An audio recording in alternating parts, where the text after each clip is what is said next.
Thank you, Madam Speaker. I ask unanimous consent that all members may have 5 legislative days to revise and extend their remarks and submit extraneous materials. Without objection, the gentlewoman from New York is recognized. Thank you, Madam Speaker. And today is a very special day. I want to thank my good friend and colleague, Congressman Burgess Owens. Burgess Owens and I are leading the charge here in Congress to tell the courageous stories of America's abolitionist heroes, particularly those from upstate New York.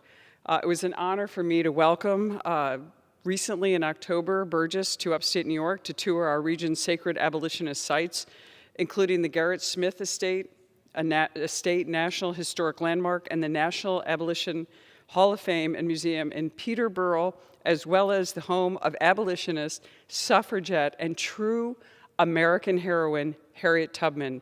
Opposite me, there's a photo here of Garrett Smith. This is a picture of Garrett Smith from Peterboro.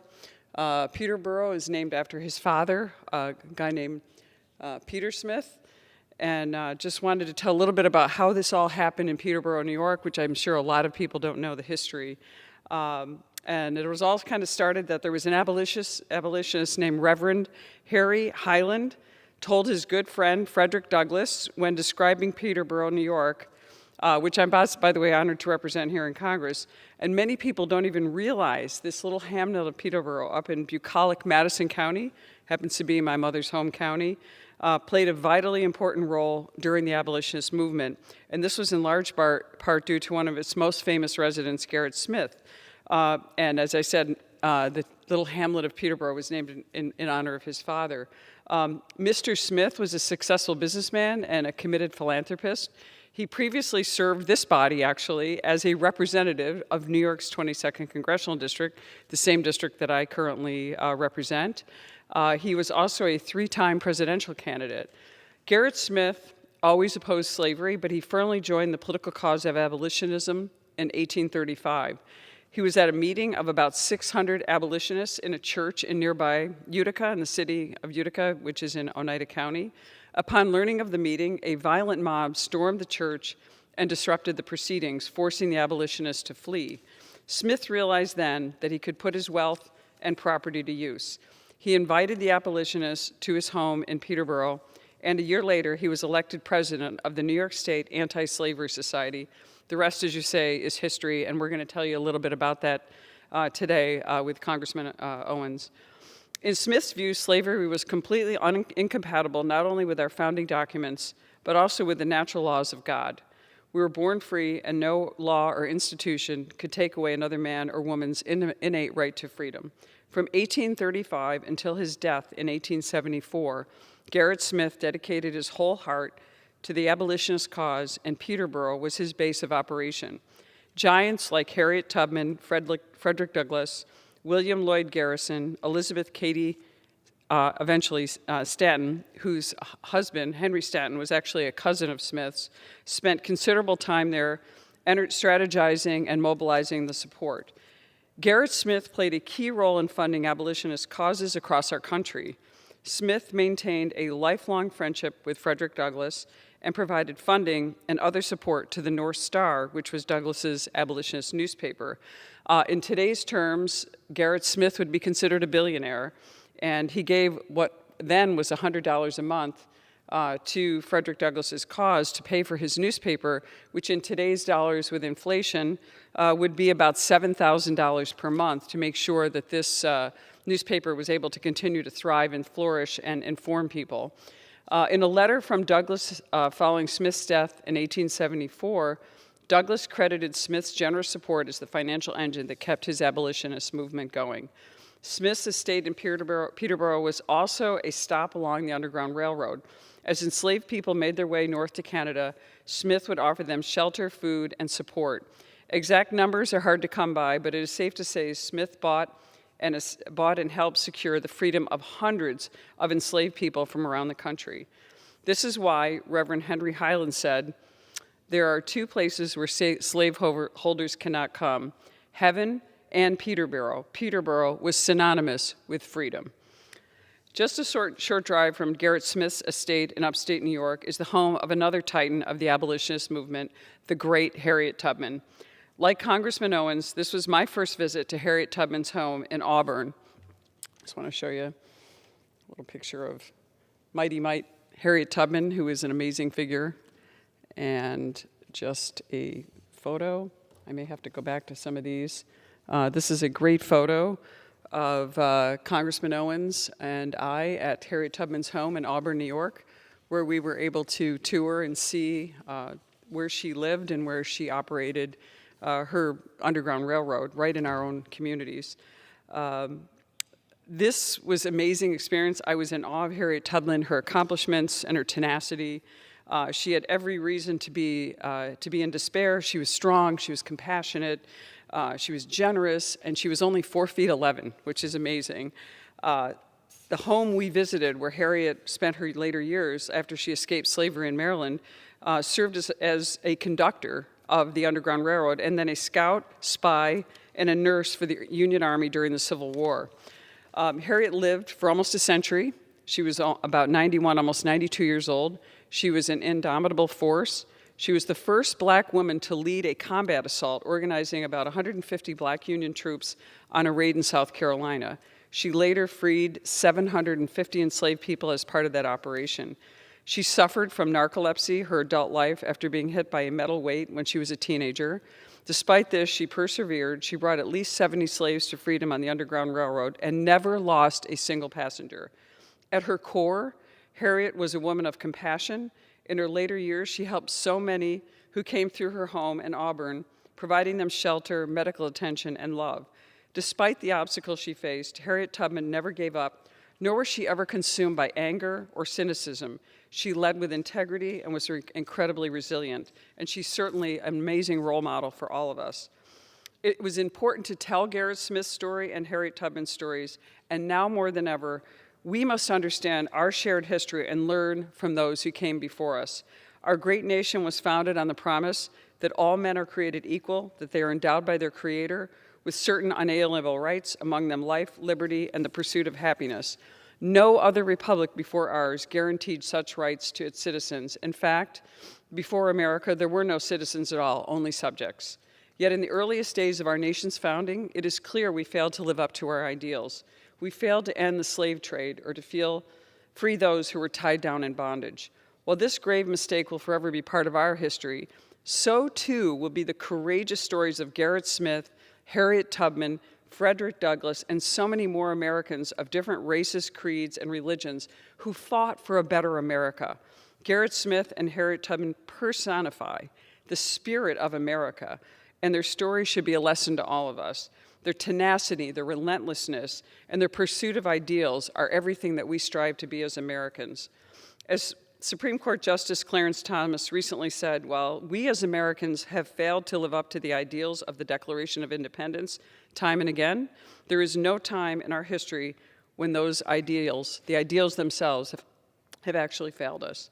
The Declaration and its principles endure because they articulate a fundamental truth, that all people are born free and equal. Like Garrett and Harriet did, as citizens of this country, we must commit ourselves to the great American project of making sure we live up to our ideals.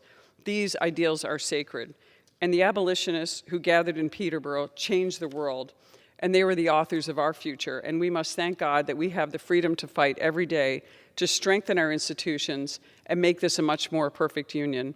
I want to end by thanking those who made our recent trip and welcomed Congressman Owens and I to this cold day in October before I introduce him. But I just want to say a couple, just to recognize these great people who spend and devote their life to this history. First is Norman Dan. He was one of our tour guides at Peterboro and the author of Practical Dreamer, Garrett Smith, and the Crusade for Social Reform. Alden Max Smith, another one of our guides, as well as a cabinet member of the National Abolition Hall of Fame and Museum, which is also in Peterboro. Dorothy Wilsey, another fantastic tour guide and president of the National Abolition Hall of Fame. John Becker, chairman of the Madison County Board of Supervisors, for meeting us there and also for making this all possible. Cliff Moses, vice chairman of the Madison County Board of Supervisors. Mary Kavanaugh, City of Oneida Wards 1, 2, 3 supervisor, who also greeted us there and toured with us. Yvonne Nervelli, the former Town of Lincoln supervisor, who also greeted us and toured with us. Matt Roberts, City of Oneida Supervisor for Wards 1, 2, and 3, another person who came to tour with us and was fascinated again by this amazing little hamlet up in upstate New York. Matthew Ertz, our Madison County historian, who is completely intrigued and so excited to welcome Burgess Owens, the great Burgess Owens, who's going to be talking a little more on this today. Carol Kuzinski, trustee at the National Abolition Hall of Fame and Museum, and Nell Ziegler, the president of the Smithfield Community Association and owner and manager of the Garrett Smith Estate National Historic Landmark. And I just want to say, for more information about the Garrett Smith Estate and the beautiful hamlet of Peterboro, I encourage you to visit www.garrett, G-E-R-R-I-T-S-M-I-T-H, garrettsmith.org. And I also want to thank Karen Hill, President and CEO of the Harriet Tubman Home, as well as our fantastic tour guides who shared their knowledge and passion with us again on this beautiful cold day. But there it is again, our tour of Peterboro.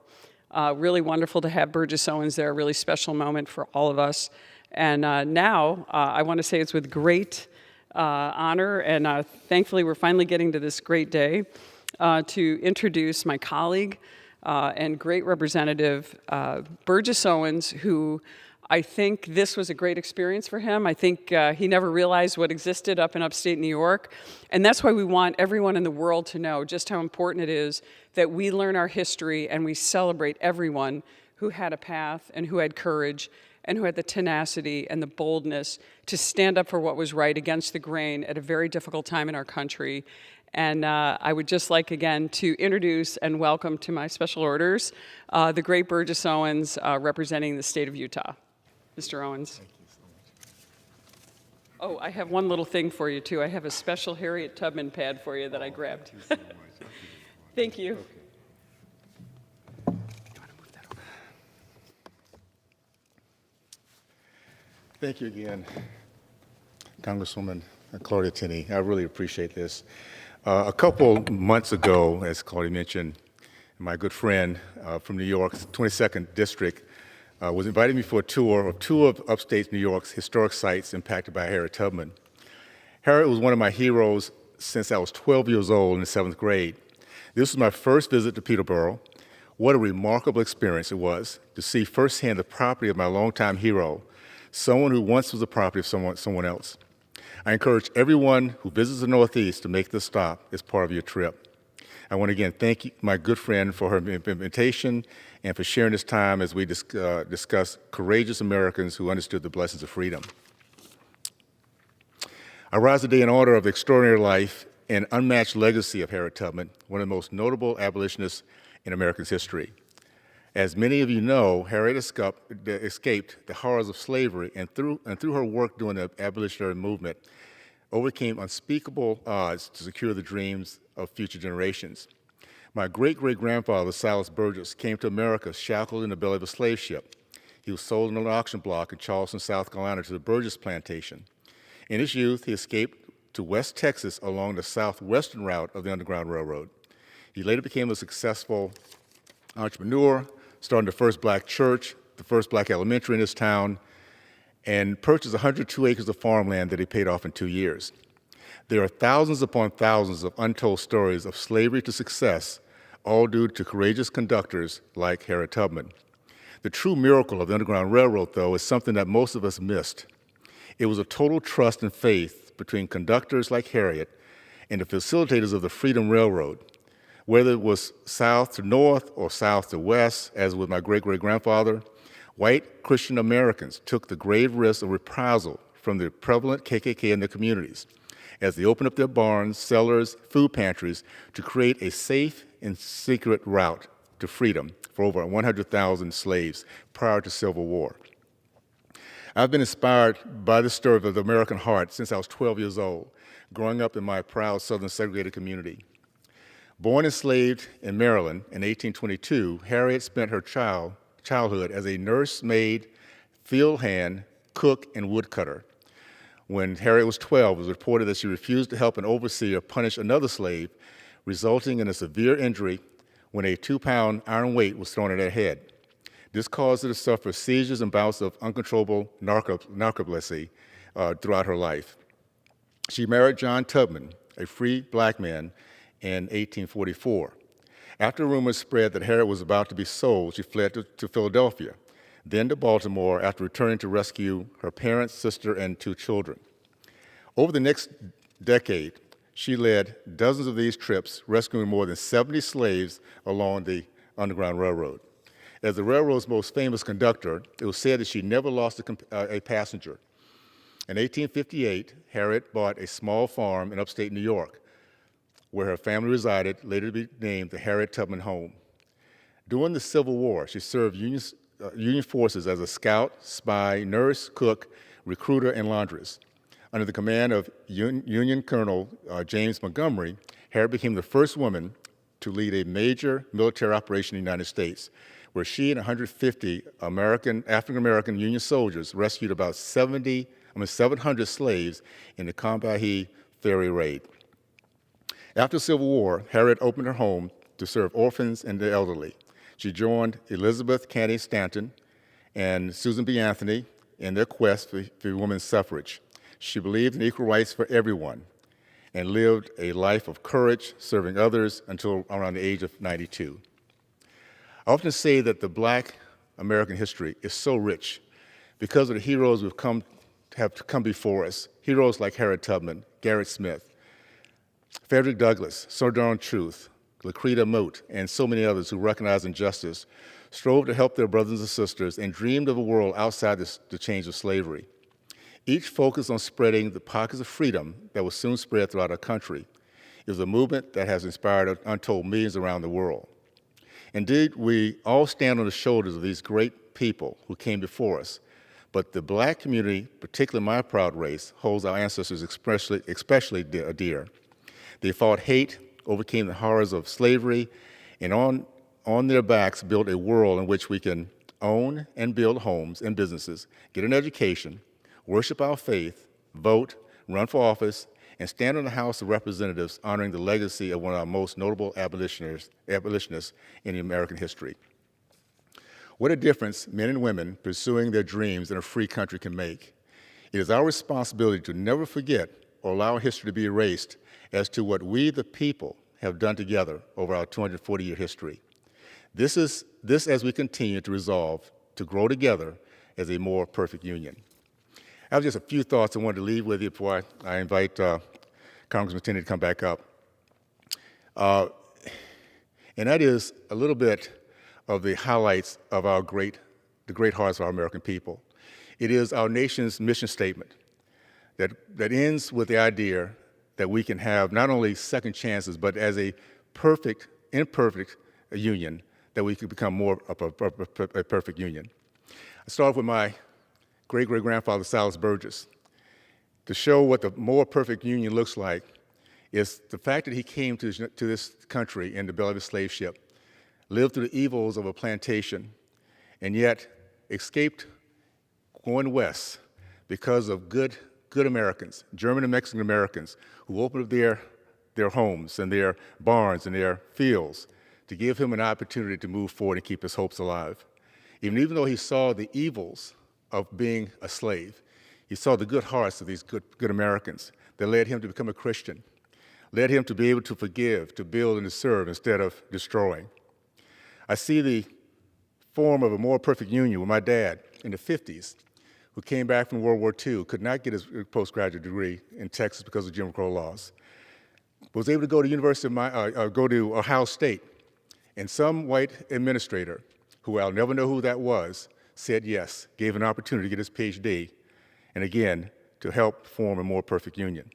I experienced myself in the 60s, where going to the University of Miami was the fourth black to get a scholarship in a school, the most southern school down in the South, that at that time had a commitment, the president, Henry Stanford, to end segregation and allow us to move forward based on the character of our character versus color of our skin. I saw a more perfect union in the 70s when a Jewish owner of the Raiders, Al Davis, committed to ending the Jim Crow barriers of the NFL and put meritocracy above color. And then we had the first Hispanic quarterback, the first Hispanic coach, the first black coach, the first female CEO, because meritocracy has no color. What we see in our country, and we have to continue to remember, is the power of we the people, the power of the team. We think about Harriet Tubman as a conductor, Frederick Douglass, Booker T. Washington, Martin Luther King, all conductors. We have many conductors today throughout our country. At the same time, we have many more people who build our freedom highways and railroads. We the people roll up our sleeves, gives hope to others. We need to rediscover our history, remember the havens of Peterboro, places where Americans across this country, regardless of skin color, came together to allow others to have an opportunity to see what freedom was all about. We can see those experiences in Booker T. Washington and Tuskegee in the early 1900s.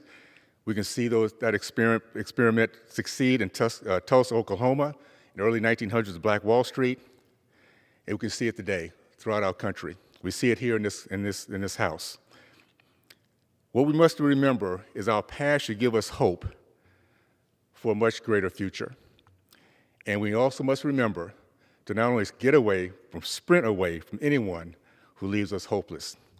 With that, I want to make sure, Congresswoman, if you have any other comments you want to make. Well, thank you so much for those great words and for bringing up so many people. And again, our community was so honored to have you there. And just to have you at Peterboro and to have more people discover and have this audience around our country and the world watching know that there are great people out there that did care about the cause of freedom. And you brought up Martin Luther King, and I always remember studying him when I was a college student and just discovering his great relationship with Gandhi and talking about peace and peaceful protest and how important it was and how that's a founding principle of our country. And just to have you there in Peterboro meant so much, and that everyone in Peterboro was so excited to have you there, that people are recognizing that there are people that maybe it's not on everyone's radar and the national radar, but there are people that have done great things, that are doing it quietly, but they're doing it for a great cause. And those little acts, like you just mentioned, the administrator that let your dad into Ohio State, you'll never know who it was, but that person enabled us to have the great Burgess Owens here today. So, if I can add to that, because I think the most important thing about our nation is to remember our history, to really understand that we have within our hearts, because of our foundation, this desire to want others to succeed. We want to feel good that we have been part of something that makes a difference. And it's not just the 2000s, it's actually throughout our country's history. And to know what happened again from my great-grandfather, throughout our history again, we can find those moments in which we've helped each other, we've all given some credence, something given back to this country. The more we know about that, the more we feel better about who we are today and the vision we have, our vision for the future. So we have to make sure we keep that in mind for sure. I agree. I think we have to focus on the people who are helping us, not the people who aren't. And I think that this is what we wanted to do today, and we're grateful to you to be able to focus on people who actually help, not the people tearing us down, the people trying to bring our country to its knees, but people trying to make us rise up and be better and be a better America than we are today. And that's our striving for our future. That's what we want our children to be. We want America to be better for our children and grandchildren.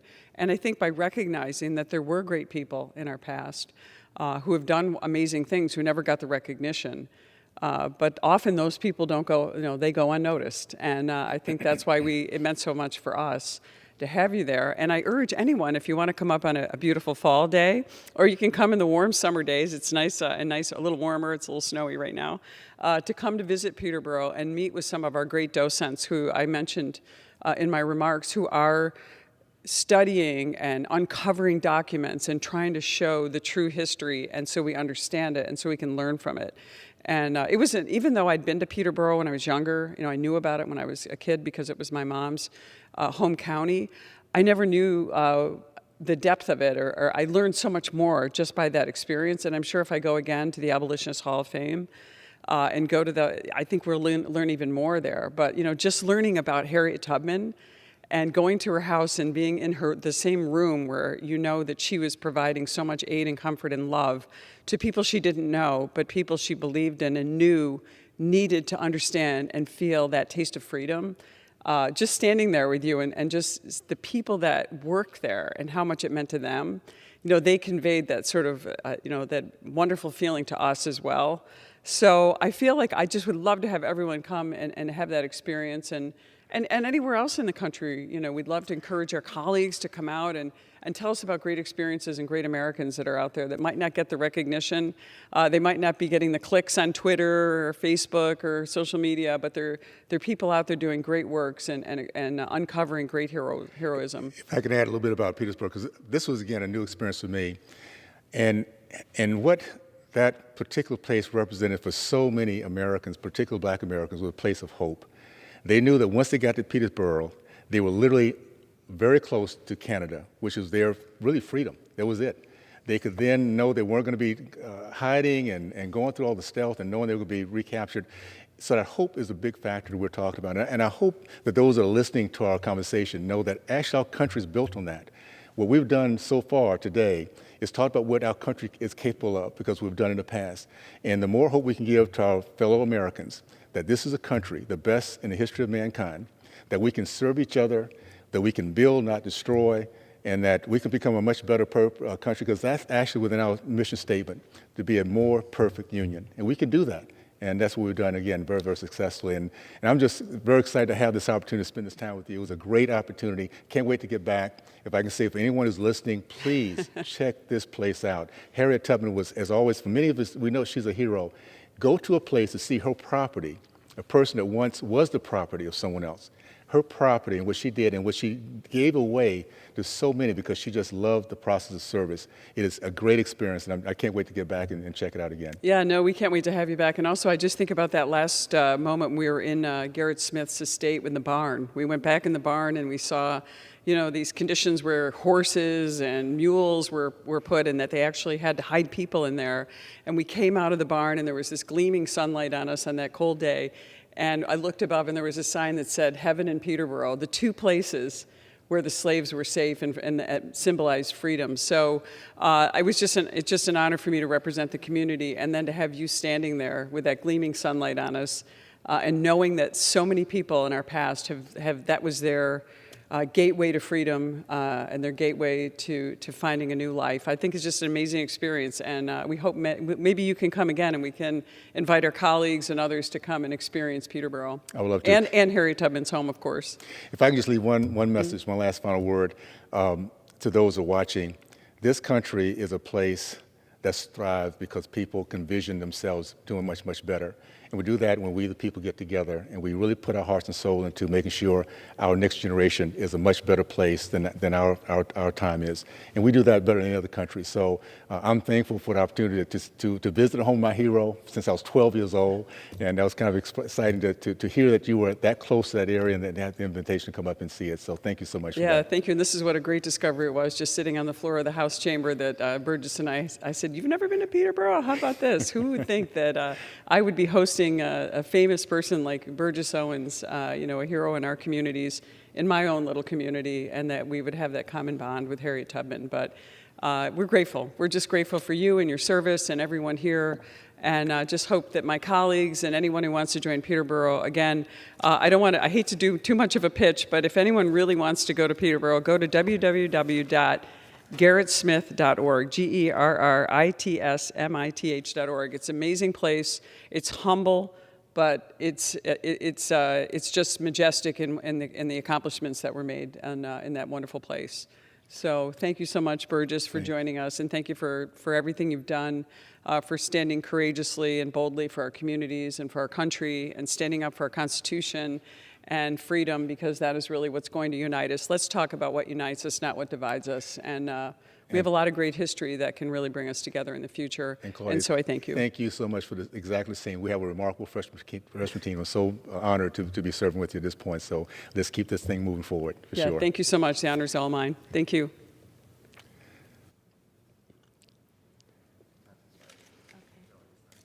All right, the gentlelady's time has expired.